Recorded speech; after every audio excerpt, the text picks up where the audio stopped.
네, 시청자 여러분 안녕하세요. 호야입니다. 오늘은 지난 시간에 이어서 제가 어떻게 국제결혼을 진행하게 되었는지에 대해서 말씀드리도록 하겠습니다. 일단은 제가 업체를 한 군데 정했다고 했잖아요. 업체를 정해서 이제 그 담당자하고 연락을 하다 보니까 그분께서 하시는 말씀이 일단 어느 나라를 택할 것인지 한번 생각해 보라고 그러시더라고요.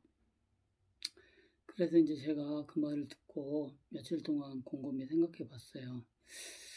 어느 나라를 선택할 것인가. 근데 그 당시에는 제일 많이 결혼했던 나라가 필리핀도 있었고, 베트남이 제일 많았고, 그 다음에 필리핀, 그리고 라오스나 캄보디아는 별로 없었어요.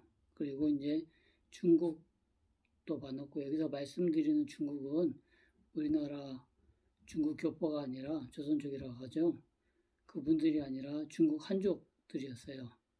그리고 이제 마지막으로 중앙아시아 쪽 이렇게 진행이 되더라고요 보니까. 그리고 제가 유심히 이렇게 인터넷도 보고 쭉 확인을 하다 보니까 제가 이제 기준을 삼아야 되겠더라고요. 그 나라의 기준이 어떤 기준으로 그 나라를 선택할 것인가.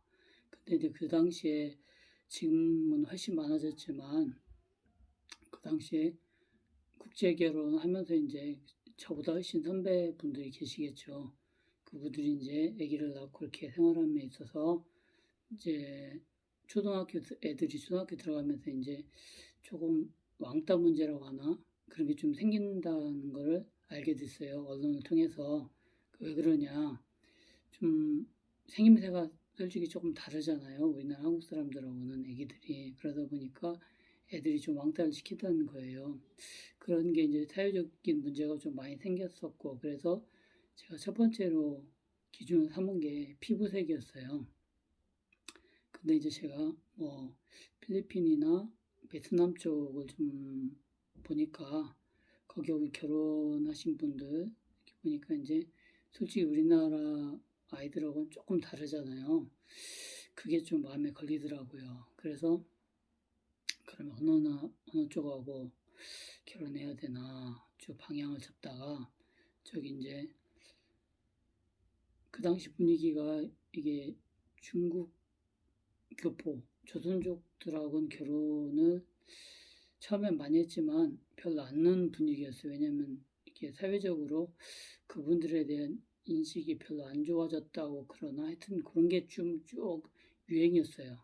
쭉 퍼져가지고 저도 뭐 그거에 편성하지는 않았지만은 조금 걸리더라고요. 그래서 그쪽은 좀 배제하고 뭐 중국 한족들도 좀 마음에 좀 안 들더라고요. 그래서 쭉 하다 보니까 저기 중앙아시아 쪽이 눈에 들어오더라고요.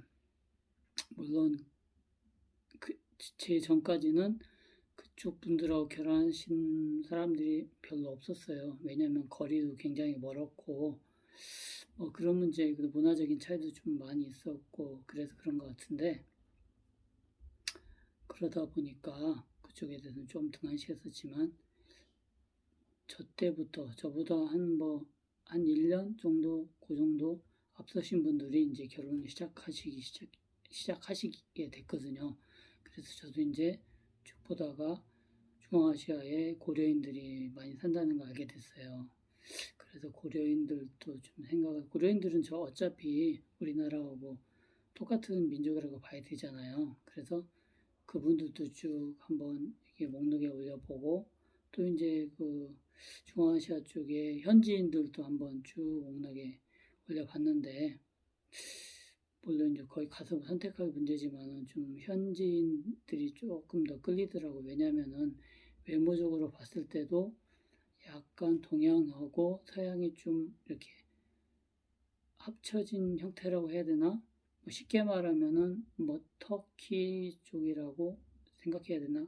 그런 느낌이 많이 있었어요. 좀 동양적이면서도 좀 서양적인 조금 이국적인 그런 모습을 지니고 계시더라고요. 그리고 그, 그분들과 결혼하면 아무래도 피부색 같은 경우에는 뭐 한국 사람을 닮든가 아니면은 그쪽을 조금 비슷하게, 그쪽 똑같이 생기지 않겠지만 좀 비슷하게 생기면은, 우리나라 정서상 이쪽 동남아시아 쪽보다는 이쪽 서양 쪽을 담는 게 오히려 좀 낫지 않겠나. 좀 혹시나 차별이 있어도 덜 차별이 생기지 않겠나 하는 마음에 그렇게 이제 제가 설정을 하고 이렇게 이제 시작을 하게 됐거든요. 아무래도 이제 나중에 태어날 아기들이 뭐 뭐 저나 와이프의 선택으로 인해서 얘네들은 뭐 자기네 선택할 무슨 뭐 여지도 없이 이렇게 뭐 저 개인적인 생각이지만은 피부색에 의해서 이렇게 왕따를 당한다든가 친구 사이가 어그러지면 그거는 정말 큰 불행이잖아요.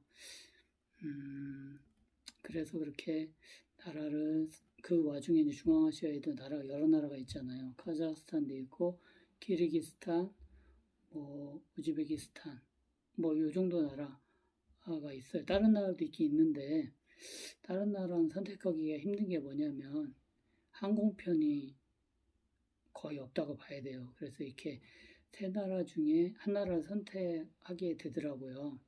그래서 이제 어디를 선택할 것인가 보니까 항공편이 아무래도 우즈베키스탄 쪽에 제일 많이 있더라고요. 대한항공도 가고 우즈벡 항공도 가고 아시안 항공도 가고 그래서 그쪽으로 타겟을 잡고 이렇게 이제 업체에다 얘기를 했죠. 이렇게 이쪽에 한번 결혼하고 싶다, 가고 싶다. 그러니까 알겠다. 그러면 자기네들도 그 나라에 맞춰가지고 한번 준비해 보겠다. 그래서 이제 그 나라를 이제 가게 된 거죠. 그래서 이제 물론 제 와이프도 지금 우즈벡 사람이고 이렇게 해서 제가 이제 우즈벡이라는 나라를 물론 전에는 알지도 못했고 어디에 있다는 것은 알았지만은 거의 생소하게 거의 백지장 수준에서 그 나라를 접하고 결정한 후에 이제 제 나름대로 이렇게 공부도 하기 시작했습니다. 그러면 오늘은 제가 왜 우즈베키스탄을 선택했는지 그 이유에 대해서 잠깐 설명해 드렸고요. 그럼 다음 시간에 우즈베키스탄을 가서 결혼하게 된 그 얘기에 대해서 여러분에게 말씀드리도록 하겠습니다. 그러면 여러분 다음 시간에 뵙겠습니다. 안녕히 계세요.